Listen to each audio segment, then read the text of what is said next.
ഇന്ന് രാവിലെ തന്നെ നമ്മുടെ വീരുക്കുട്ടിനെ തേനെടുക്കണം എന്ന് പറഞ്ഞിട്ട് അപ്പോൾ ഒരു കലത്തിൽ ഇങ്ങനെ തേനീച്ചേനെ വളർത്തുന്നുണ്ടായിരുന്നു കേട്ടോ, ഈ ചെറിയ തേനീച്ചേനെ. അപ്പോൾ അത് തുറന്ന് നോക്കുകയാണ് തേനായിട്ടുണ്ടോയെന്ന്. അപ്പോൾ അതിലായിട്ടില്ല.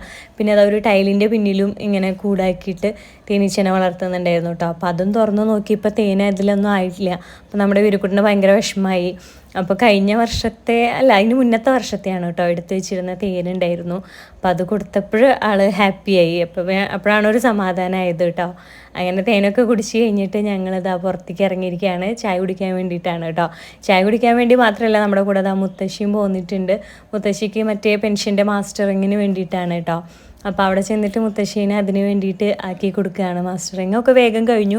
അധികം ആളൊന്നും ഉണ്ടായിരുന്നില്ല കേട്ടോ. വരുന്ന തുടങ്ങണേ ഉണ്ടായിരുന്നുള്ളൂ രാവിലെ ആയത് കാരണം. അത് കഴിഞ്ഞിട്ടാണ് ഞങ്ങൾ ചായ കുടിക്കാൻ വേണ്ടി പോയിരിക്കുകയാണ്. ഇത് നമ്മളെപ്പോഴും സ്ഥിരം ചായ കുടിക്കുന്ന ഒരു സ്ഥലമാണ് കേട്ടോ. ചെറിയൊരു ചായക്കടയാണ്. നല്ല ടേസ്റ്റാണ് കേട്ടോ ഇവിടുത്തെ ചായക്ക്. നമ്മുടെ ഈ ചേട്ടനാണ് ചായ ഉണ്ടാക്കി തരുന്നത്. അപ്പോൾ എന്താ സ്പെഷ്യൽ എന്ന് വെച്ച് കഴിഞ്ഞാൽ നാടൻ പാലിലാണ് കേട്ടോ ഉണ്ടാക്കണത്. വേറെ പാക്കറ്റ് പാലൊന്നല്ല ഉപയോഗിക്കണേ, നാടൻ പശു പാലാണ്. അത് കാരണമാണോ എന്നറിയില്ല, നല്ല ടേസ്റ്റാണ്.